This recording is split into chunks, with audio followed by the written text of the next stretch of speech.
राधे राधे दोस्तों। आप सभी का एक बार फिर से स्वागत है मेरे चैनल पे। तो आज एक और स्टोरी मेरे सब्सक्राइबर ने मुझे भेजी है। जो आज की स्टोरी है ना, इसको सुन के तो मेरे भी रोंगटे खड़े हो गए थे कि इतनी डरावनी स्टोरी है। और इस स्टोरी को आप पूरी सुनना, एंड तक ज़रूर सुनना, और मेरे को कमेंट में बताना कि जो भी इनके साथ हो रहा है तो वो कैसे सही हो सकता है या इनको क्या एक्शन लेना चाहिए अब।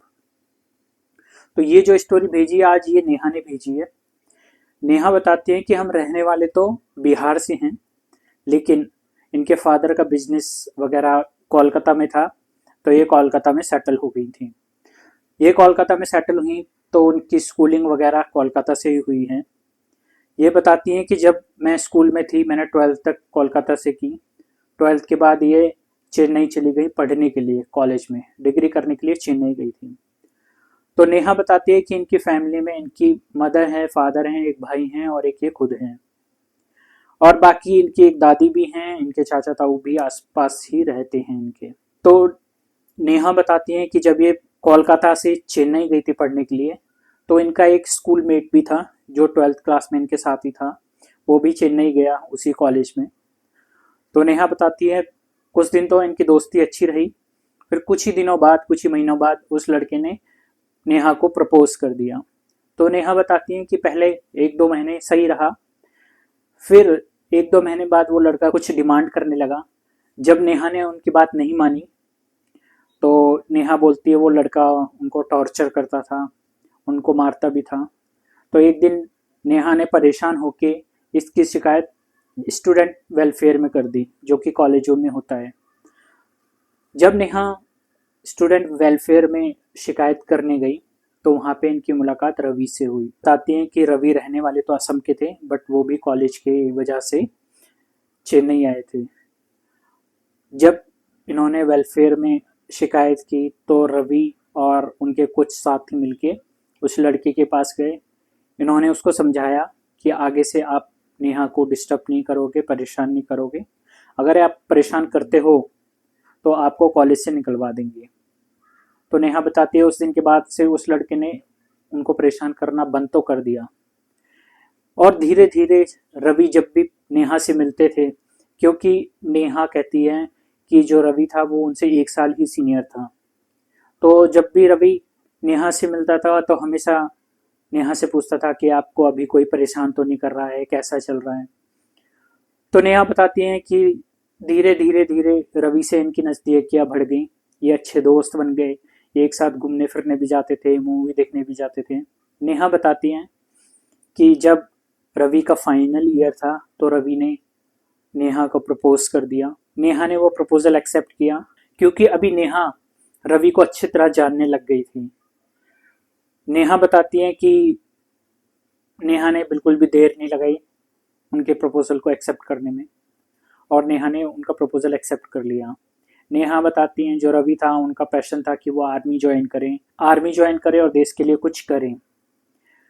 तो कॉलेज के बाद रवि चले गए थे असम और वो आर्मी की तैयारी करने लगे, प्रिपरेशन करने लगे। जब 1 साल बाद नेहा का कॉलेज पूरा हुआ तो नेहा ने एक आईटी कंपनी ज्वाइन कर ली और वो जॉब करने के लिए बैंगलोर चली गई। यहाँ नेहा बताती हैं जब वो जॉब कर रही थी इसी बीच रवि का भी आर्मी में सिलेक्शन हो गया। रवि कोयम्बतूर गए ट्रेनिंग लेने के लिए। जब उनकी ट्रेनिंग कंप्लीट हो गई तो इन लोगों ने डिसाइड किया कि अब हमें शादी करनी चाहिए। तो नेहा ने इस प्रपोजल को भी एक्सेप्ट किया। अभी आगे नेहा बताती है कि जब नेहा ने अपने घर वालों से बात की तो उनके घर वाले मान गए थे। नेहा के घर वालों की तरफ से कोई भी इशू नहीं था। लेकिन जब रवि ने अपने घर वालों से बात की तो उनकी मम्मी ने डायरेक्ट मना कर दिया कि नहीं, तुम्हें किसी से शादी नहीं करनी है, तुम उसी लड़की से शादी करोगे जिसको मैं चुन के लेके आऊंगी। तो नेहा बताती हैं कि उनकी मम्मी बहुत ही ज़्यादा गुस्से वाली, लेकिन रवि भी पीछे नहीं हटे। उन्होंने भी कह दिया घर पे कि मैं शादी करूंगा तो नेहा से करूंगा, वरना मैं शादी नहीं करूंगा। और उन्होंने अपनी फैमिली पे दबाव बनाया। आगे नेहा बताती हैं इस दबाव के चलते उनकी मदर ने डिसाइड किया कि ठीक है हम लड़की से मिलेंगे, अगर हमें अच्छी लगी तो हम लड़की को रोक देंगे। वहाँ पे उन्होंने कहा कि हम रोका कर देंगे। तो नेहा बताती है कि जब ये फाइनल हो गया तो रवि ने नेहा को बताया। नेहा ने कहा ठीक है, मैं बेंगलोर से कोलकाता आ जाऊंगी और आप लोग भी वहाँ पे आ जाना। तो नेहा बताती हैं कि दुर्भाग्यवश उनके साथ एक घटना हुई कि उनकी ट्रेन लेट हो गई। करीब 5 घंटे उनकी ट्रेन बेंगलोर से कोलकाता के लिए लेट थी। इसी बीच रवि और उनकी मदर पहले नेहा के घर पे पहुंच गई। जब नेहा घर पे पहुंची 5 घंटे लेट ट्रेन की वजह से, तो उनकी मदर उनको ताने मारने लगी, टोंट कसने लगी कि लड़की तो अभी से ही इतना लेट आई है, अभी तो शादी भी नहीं हुई, लड़की के हालात ऐसे हैं। उस टाइम नेहा कहती है कि मैंने उनकी बातों को इग्नोर कर दिया क्योंकि मैं नहीं चाहती थी कि अननेसेसरी कुछ झगड़ा हो या कुछ कहा सुनी हो। लेकिन जब उनकी मदर देख के चली गई, तो जब वो लोग असम पहुंच गए, असम पहुंचने के बाद उन्होंने रवि से बात करी कि आपकी मदर ऐसे बोल रही थी। रवि ने भी कहा कि आप लेट थे। उस टाइम पे ना रवि का थोड़ा बिहेवियर चेंज लगा, तो इन दोनों के बीच थोड़ी कहा सुनी हुई। कुछ दिनों तक इनकी बात नहीं हुई। जब इनकी बात नहीं हुई कुछ दिनों बाद फिर नेहा बताती हैं कि रवि का मैसेज आया, रवि ने इनसे बात करी और रवि ने मना लिया नेहा को कि ठीक है, ऐसी बातें तो होती रहती है। फिर ये दोनों लोग अपनी अपनी जॉब में बिजी हो गए। इसी बीच क्या होता है कि रवि एक बार फिर से घर जाते हैं अपनी ट्रेनिंग के बाद, और अभी वो नेहा को बोलते हैं कि अभी मेरी जॉब फिक्स हो गई है, अभी हम लोगों को शादी कर लेनी चाहिए। तो फिर से इनकी मदर आती है और ये लोग शादी की डेट फाइनल कर लेते हैं। लेकिन जो शादी की डेट थी वो थी करीब 1 साल बाद की। रवि कहते हैं कि कोई नहीं, इसी बीच हम थोड़ा सा अपना भी एडजस्ट कर लेंगे, और वो नेहा को मना लेते हैं। लेकिन नेहा को थोड़ी ये बात जमी नहीं कि 1 साल के लिए इनकी मदर क्यों फोर्स कर रही है कि हम 1 साल के बाद ही शादी करेंगे। खैर, यहाँ पे नेहा बोलती है कि ठीक है, ये बात आई गई हो गई, कि मैंने समझा कि कोई नहीं, चलो 1 साल बाद शादी कर लेंगे। एटलीस्ट इनकी मदर मान गई। जब ये सारा बात होने के बाद जब वापस नेहा बैंगलोर गई, तो यहाँ जो उनके साथ हुआ वो बहुत ही खतरनाक हुआ। नेहा बताती हैं कि जब ये कोलकाता से बैंगलोर पहुंची, दिन इनका सही गया। जब ये रात को सोई हैं, सोने पर इनके साथ जो घटना हुई है, नेहा बताती हैं कि इनको ऐसा लगा कोई इनकी छाती पर बैठा है। नेहा बोलना चाह रही है, बोल नहीं पा रही है, हिलना चाह रही है, हिल नहीं पा रही है। एकदम से नेहा इतना ज़्यादा डर गई, ये बोलती हैं कि मैंने कैसे भी करके वो रात निकाली। जब वो रात निकल गई, इन्होंने सुबह 4 बजे ही, ये बताती हैं कि ये घटना 2 से 3 के बीच की है, सुबह 4 बजे ही इन्होंने अपनी मदर को कॉल कर दिया। अपनी मदर को कॉल करके इन्होंने बताया ऐसा ऐसा मेरे साथ इंसिडेंट हुआ। उस टाइम तो नेहा की मदर ने नेहा को ये कह के टाल दिया कि आप अभी यहाँ से गए हो, थोड़ा स्ट्रेस में हो, आप रात रात लेट को काम करते हो, इस वजह से शायद ये हुआ। तो नेहा बताती है कि इन्होंने अपनी मॉम की बात मानी और थोड़ा सा उस बात को इग्नोर कर दिया।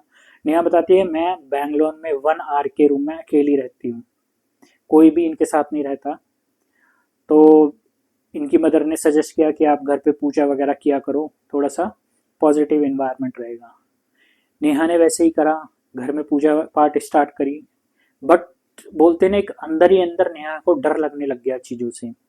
एक घर में जब भी अकेली रहती थी तो डरती थी, रात को सोती थी तो इनके साथ फिर से वो पैरालिसिस वाली कंडीशन हो जाती थी कई बार। ये अपनी मदर से बात करती थी तो मदर इनको बोलती थी कि आप बहुत ज़्यादा डिप्रेशन में हो इन चीज़ों को लेके, तो इस वजह से हो रहा है, शायद काम का लोड है। तो इन बातों को नेहा बोलती है कि करीब 3 महीने बीत गए, ऐसी रोज़ डेली का ऑफिस, फिर घर का काम, तो इसी रोज़मर्रा की ज़िंदगी में नेहा बोलती है 3 महीने बीत गए। 3 महीने बाद जब नवरात्रे आए तो नेहा अपने घर गई कोलकाता दुर्गा पूजा के लिए। जब ये अपने घर कोलकाता गई तो कोलकाता में भी इनके साथ वही इंसिडेंट हुआ, घर पे वही इंसिडेंट हुआ इनके साथ। रात को ये स्लिप पैरालिसिस हो गया, इनको डर लग रहा है, अननेसेसरी डर लग रहा है। अभी इनकी कंडीशन थोड़ी और बढ़ गई थी कि ये दिन में भी डरने लग गई थी, दिन में भी इनको घर में अकेले रहते हुए डर लगता था। तो इन्होंने जब अपनी मदर को खुल के बात की तो इनकी मदर ने कहा ठीक है, हम एक माता का मंदिर है वहाँ पे एक लेडी है जिन पे माता आती है, हम उनसे जाके बात करेंगे। जब ये नेहा और इनकी मदर वहाँ माता के मंदिर में गई, तो जो माता ने बताया उसको सुन के नेहा कहती है कि एक बार तो मैं रो पड़ी, क्योंकि इतना भयंकर सीन जो नेहा के साथ हो रहा था उसका पर्दा आज खुलने वाला था। तो नेहा बताती हैं कि जब उन माता ने बताया कि इन पर किसी ने जिंद छुड़वा रखा है, ये एक मुस्लिम क्रिया होती है, वो चीज इनके ऊपर है, इस वजह से इनके साथ ऐसा हो रहा है। तो नेहा बोलती है मेरे तो आंखें फटी की फटी रह गई, मेरे को रोने जैसा हो गया, मैं रो पड़ी वहां पे, मेरी बुरी हालत हो गई थी। इवन मेरी मम्मी भी बस मेरे को संभालने में ही लगी हुई थी पूरे टाइम। जैसे तैसे करके वो जो लेडी थी, जो माता थी, उन्होंने कहा, उनको आश्वासन दिया कि ये चीजें सही कर देंगी वो। और नेहा बताते हैं कि करीब 1 महीना वो घर पे रुकी, उन्होंने ऑफिस से भी छुट्टी ले ली और 1 महीना वहाँ रुक के उन्होंने ट्रीटमेंट कराया। जब उन्होंने वहाँ पे इलाज करवाया तो उन माता ने नेहा को एक ताबीज दिया और बोला कि आप इस ताबीज को कभी भी गले से नहीं उतारोगे। नेहा ने वो ताबीज पहना और नेहा बिल्कुल सही हो चुकी थी। 1 महीने बाद वो वापस बेंगलोर गई और इसी बीच रवि का फ़ोन आता है उनको। नेहा ने सारी बात रवि को बताई, लेकिन रवि था कि वो सुनने के लिए तैयार नहीं था कि ऐसा नहीं हो सकता, मेरी मदर ऐसा कुछ नहीं कर सकती है। तब नेहा ने बोल दिया रवि को कि सॉरी, मैं आपके साथ शादी नहीं कर सकती हूँ। इस बात को सुन के रवि बौखला गया और वो बेंगलोर आया। जब रवि बेंगलोर आया तो नेहा ने फिर से उनको सब कुछ स्टोरी बताई। रवि फिर भी मानने के लिए तैयार नहीं था, तो नेहा ने कहा ठीक है, हम कोलकाता चलते हैं, मैं आपका आमना सामना उनसे करवा देती हूँ। जब नेहा और रवि बेंगलोर आए, वो माताजी के पास गए, तो यहाँ पे एक और नया खुलासा हुआ। माता ने जब रवि को सारी बातें बताई तो एक और खुलासा किया कि रवि पर भी उनकी मदर ने वशीकरण कर रखा है। वशीकरण क्यों कर रखा है? ताकि रवि सिर्फ उनकी माता की बात माने, उनकी मम्मी की बात माने। तो ये बात सुन रवि भी चौंक गए कि ऐसा कैसे हो सकता है, मेरी मदर ऐसे कैसे कर सकती है। लेकिन जब उन पे से वशीकरण हटा, 2 दिन वो लोग कोलकाता रहे, जब उन पे से ये चीजें हटी तो रवि को भी थोड़ा थोड़ा समझ आने लगा। लेकिन नेहा ने साफ मना कर दिया था कि मैं अब शादी नहीं करूंगी। रवि बड़ा मायूस हुआ और फिर वो अपने घर को लौट गया। कुछ दिनों बाद उनकी लाइफ नॉर्मल हुई। फिर रवि ने नेहा को रीच आउट किया, नेहा को बोला कि अभी काफ़ी टाइम हो गया है, सब कुछ अच्छा चल रहा है, तो हमें शादी की बात आगे बढ़ानी चाहिए।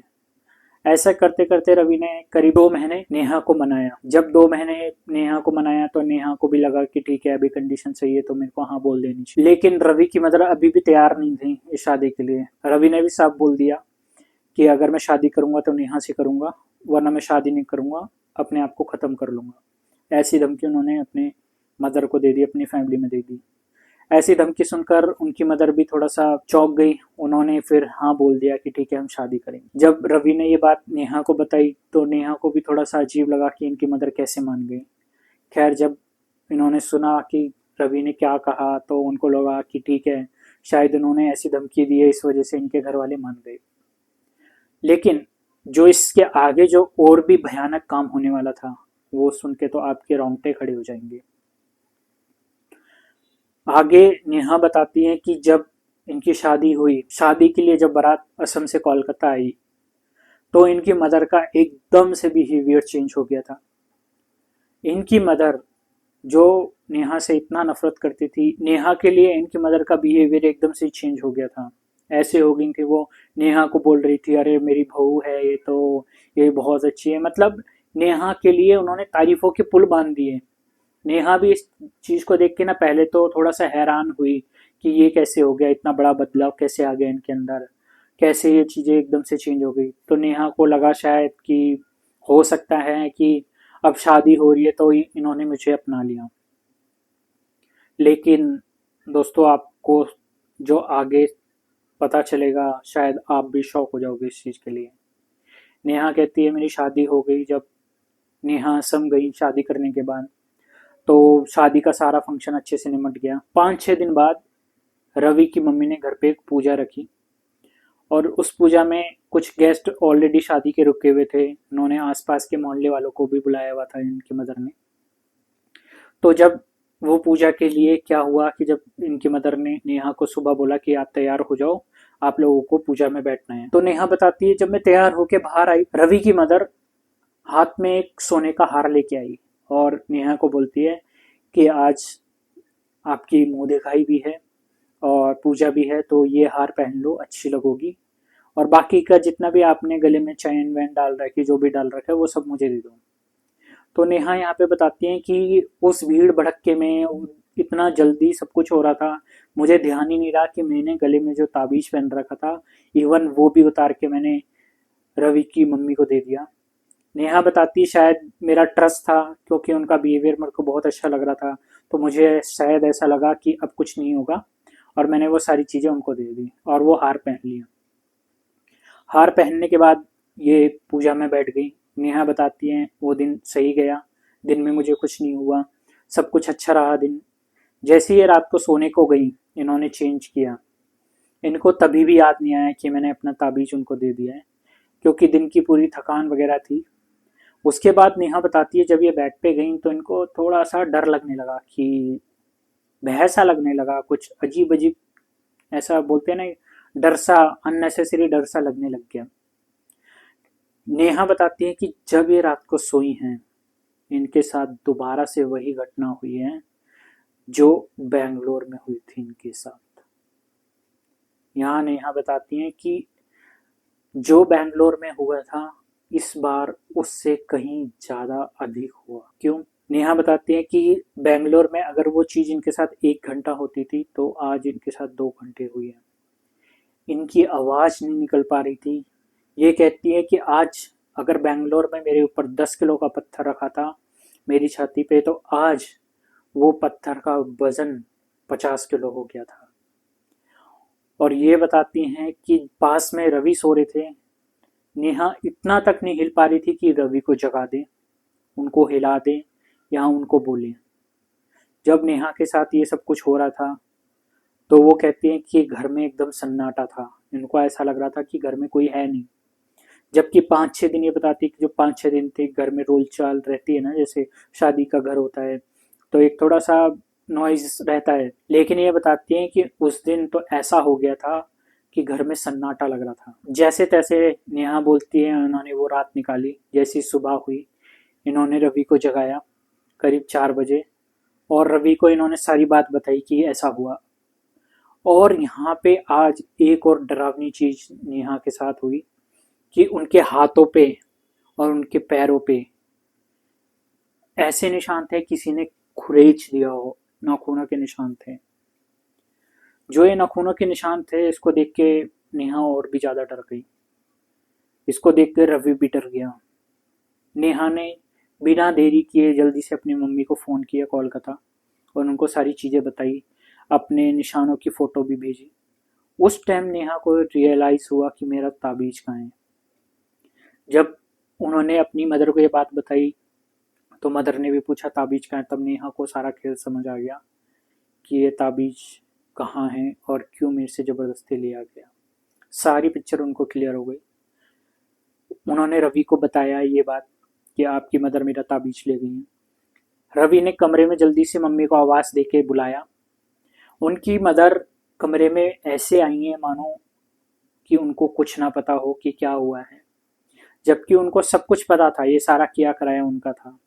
लेकिन एकदम भोली बन के आई हैं, क्या हुआ, और बिल्कुल भी शोर करती भी नहीं आई हैं। जैसे एकदम से पैनिक हो जाता है ना इंसान, एकदम नॉर्मल होके आई हैं कि जैसे इनको सब कुछ पता था, लेकिन ऐसे शो कर रही हैं कि इनको कुछ पता ही नहीं है। एकदम बनावटी चेहरा बना के आई। और वो पूछती हैं कि क्या हुआ। जब नेहा ने इनकी मदर से पूछा कि मेरा ताबीज कहाँ है, तो इनकी मदर ने साफ मना कर दिया। कौन सा ताबीज, कैसा ताबीज, मुझे नहीं पता, आप किस ताबीज की बात कर रहे हो। ये ताबीज के बारे में रवि को भी पता था कि नेहा के पास एक ताबीज है जो उनके प्रोटेक्शन के लिए है।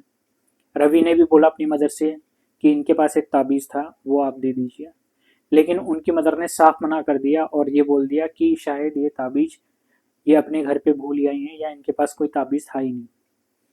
और इन सब बातों के बीच जब नेहा ने उनकी मदर को बोला कि ये ताबीज मेरे प्रोटेक्शन के लिए था, ऐसा ऐसा मेरे साथ होता है, और ये देखिए आज भी मेरे साथ रात में ऐसा हुआ है, उन्होंने जब वो निशान उनकी मदर को दिखाए तो उनकी मदर ने इस चीज से साफ पल्ला झाड़ लिया और ये बोल दिया कि ये निशान इसकी बॉडी पे पहले थे, ये निशान आज के नहीं है।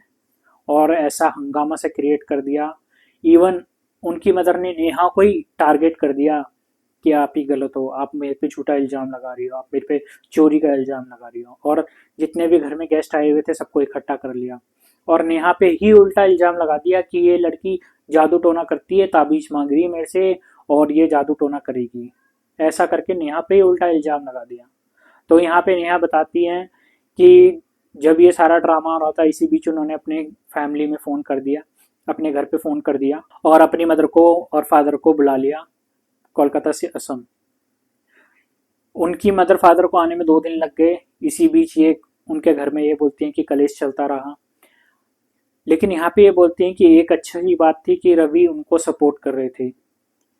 हालांकि जब ये 2 दिन रात में सोई हैं तो रवि जगा रहा है, उनकी देखभाल करता रहा है। जब उनके मदर फादर आए इस बार असम से, जब नेहा गई हैं तो साथ में रवि भी गए हैं, रवि भी कोलकाता आए हैं। ये लोग फिर से उन माता के पास गए हैं और जो अब उनकी माता ने बताया, वहाँ पे जो माता ने बताया नेहा को, उसको सुन के तो मेरे भी रोंगटे खड़े हो गए हैं। जो माता ने बताया दोस्तों, अब आप सोच भी नहीं सकते हो। माता ने बताया कि पहले आपके ऊपर एक छोड़ा गया था, लेकिन इस बार आपके ऊपर 5 छोड़े गए।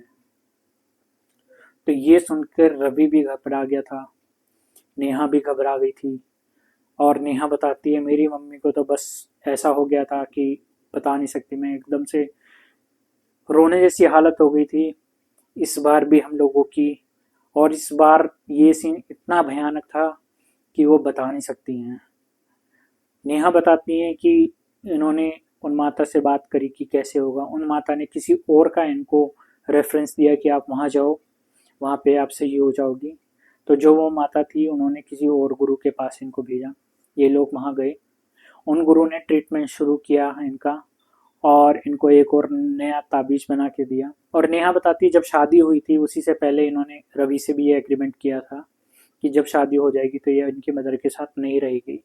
लेकिन जब ये 5-6 दिन का अच्छा माहौल देखा था तो इन्होंने रवि को मना कर दिया था।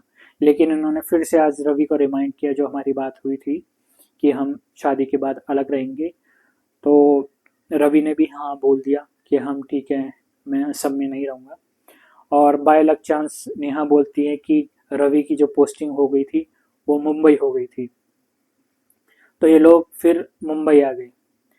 नेहा बताती है कि आज इनकी शादी को 5 साल हो गए हैं। जो इन पे प्रॉब्लम थी वो तो सॉर्ट आउट हो गई हैं, लेकिन इनकी लाइफ आज भी स्टेबल नहीं हुई है। शादी के 5 साल हो गए हैं, आज भी इनको बच्चा नहीं हुआ है। उसके लिए ट्रीटमेंट चल रहा है इनका। और ये बोलती हैं कि आए दिन कुछ ना कुछ छोटी मोटी चीज़ें इनके साथ होती रहती हैं। हालांकि कोई बड़ा हादसा अभी तक नेहा के साथ नहीं हुआ है, लेकिन फिर भी ये कहती हैं कि मैं आज भी उस चीज़ के लिए भटक रही हूँ कि मेरे को ये कोई पुख्ता मेरे को इलाज मिल जाए, पुख्ता ट्रीटमेंट हो जाए मेरा। और आज भी वो उस डर के माहौल में है जिसकी वजह से ये थोड़ा सा, जिसको बोलते हैं ना, डिप्रेशन में है। तो दोस्तों मैं सभी से रिक्वेस्ट करूंगा कि आप नेहा के लिए प्रेयर करें ताकि वो जल्दी से जल्दी अच्छी हो जाएं। जो भी वो ट्रीटमेंट करा रही है उनका ट्रीटमेंट जल्दी से जल्दी कंप्लीट हो जाए। और बस यही थी नेहा की स्टोरी। तो दोस्तों ये स्टोरी आपको कैसी लगी आप कमेंट में ज़रूर बताना, और ये स्टोरी आप सभी के साथ शेयर करो, अपने दोस्तों के साथ, फैमिली के साथ।